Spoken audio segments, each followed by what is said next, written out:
Hey, welcome to Gaurav VIP's podcast. This is Gaurav Madan, your host, and today we're going to talk about the next journey, the next part in advertising, which has been most talked about, most questioned. People always want to ask this and are always confused about this. And the thing is, who is better? Which platform is better? Is Google better or Facebook better? Which should we choose? All right. So now today in this particular episode, I'm going to demystify the exact thing which is better, which platform is better, and which you should actually opt for. Right. So let's begin.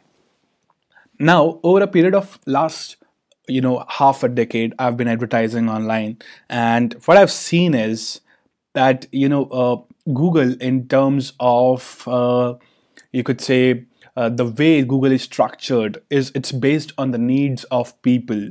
All right. So when you need something, you go to Google and you type, "Hey, I'm looking for XYZ dot XYZ thing. How to reduce my back pain, or how to train my dog." So there is always a need that Google is trying to solve. In that way, Google is actually answering people or helping people to tackle their day-to-day problems, and it's a problem solution thing already in place. Whereas when we talk about Facebook, now Facebook as an intent, it's very different. It's different in the manner that people go to Facebook not to be sold or not to solve their problems, but rather they go to stake other profiles, or you could say be updated about what's happening in other people's life, right? So when they're scrolling mindlessly through that endless feed, they're not expecting to be sold, right? So that's the key difference. Now Facebook becomes a place where Facebook is trying to tap into the you could say behind the lines interest of people and trying to sell them. So basically, whatever you do on Facebook, they actually jot it down or log it down as an interest, and then based on those interests, you are actually shown an advertisement.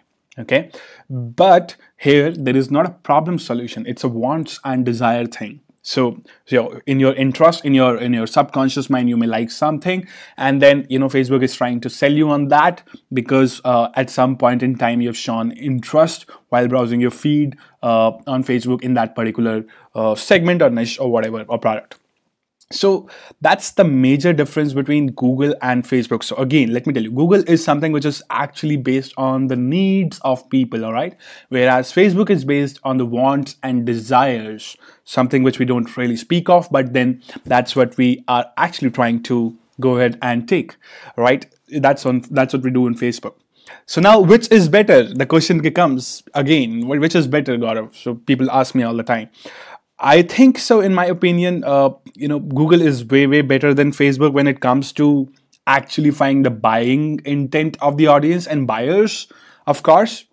But when it comes to branding or awareness or even sales for that matter, Facebook does a really good job. Once the pixel gets matured after let's say 100 events or 1,000 events or thousands of events your pixel has actually experienced. Okay, an event could be a purchase or could be a lead or whatever. So Facebook optimizes your ads over a period of time, whereas Google becomes and like it's a problem solution thing, so you can expect the results to be there on day one or day two for that matter. Whereas on Facebook, it's a journey. It's a journey of optimizations. It's a journey of machine learning. It's a journey of Facebook algorithm learning your audience, your targeting, your exact requirement. And as you go forward and your campaign matures more and more, you are going to, of course, get better and better results. So both are good in my opinion, but when it comes to instant results, of course, Google is the best. Google fails at one particular point where people, does not have an inherent need.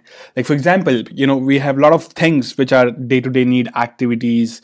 We need things daily. Like for example, I'm doing this right now, so I need a system, I need a laptop, right? Or I need a smartphone to click a picture, or I need water to drink. I need to get my clothes laundried, right? So these are inherent needs.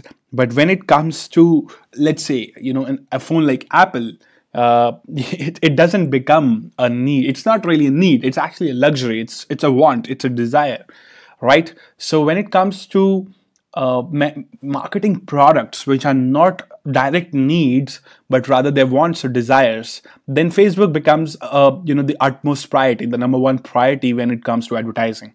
So to brief it up for you, to sum it up for you in a simple sentence, I would say that if your product is something which is a need, please go with Google, and go massively in with Google, all chips in. And then you should always use Facebook as a source of retargeting. All right. For example, once the person comes to your website, he doesn't purchases, then make sure you have your Facebook pixels installed. Remarket to that audience on Facebook who has come through Google, and of course on Google as well. So that is where it becomes a real good marketing mix.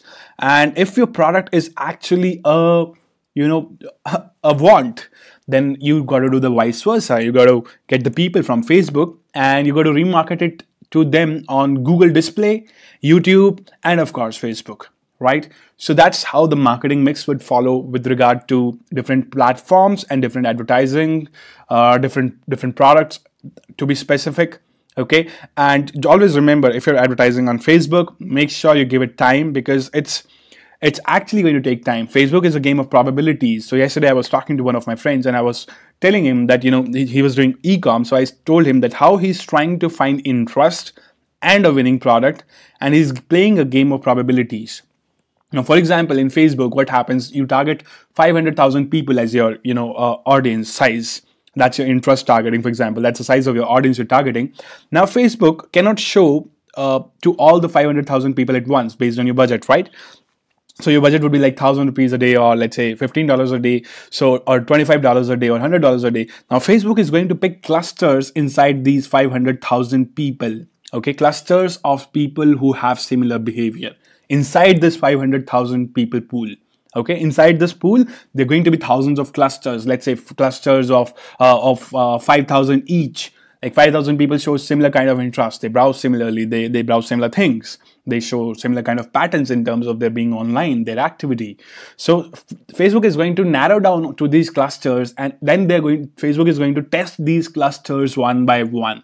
Now, normally, the test frequency, which I believe is supposedly to be tested, is at least 100 clicks, because without 100 clicks, you can tell nada. I've seen a lot of people doing this in e-com. They will actually go ahead and, they'll test till the product, what the product price is. Like, let's say the product price is $25. They'll go ahead and test it till $25, and then they'll kill the ad set or the campaign. But that's not right. Actually, the problem is the right cluster has not been found yet. That's one. And second, your marketing could be shitty. Right? Your marketing, your ad copy, your ad creative, everything in these things could be really bad, right? So you need to optimize, you need to give it time, you need to think of it as a journey to the mountain, okay? And as you keep going further and further, you'll keep actually discovering more things. So that's really your Facebook, and that's how their algorithm works. It's about clusters, and if you want to, that's why a lot of people would duplicate the ad sets. Same ad set, 100% same ad set, but a duplicated ad set would perform better, but the similar ad set on an interest would not perform better. The reason is because inside that audience pool, the clusters being targeted, being tested, one cluster performed and then second cluster didn't perform. And that is based on that, metrics. Facebook is going to actually optimize your ads. Right? So you have to understand this, and always remember that it has to be a mix. It's best to have a mix of Facebook and Google, to be honest, be it a need-based product or a want-based product. Depending on what kind of product it is, you would do remarketing on one and you would get the customer acquisition from another. Right? So that's really the case. That's really the trick. That's really the method of paid advertising as per my experience. And I wish you luck for all the campaigns. If you have any doubt whatsoever with regard to your campaigns, you could always write to me at gm@gauravmadan.com. Now, this is your host, Gaurav Madan, signing off, and I'll be back in another episode of Digital Marketing VIP's podcast next time. Thank you so much for listening to this or watching this if you're watching it on Facebook or YouTube. I'll catch you pretty soon. Thank you so much. Have a good day and see you soon.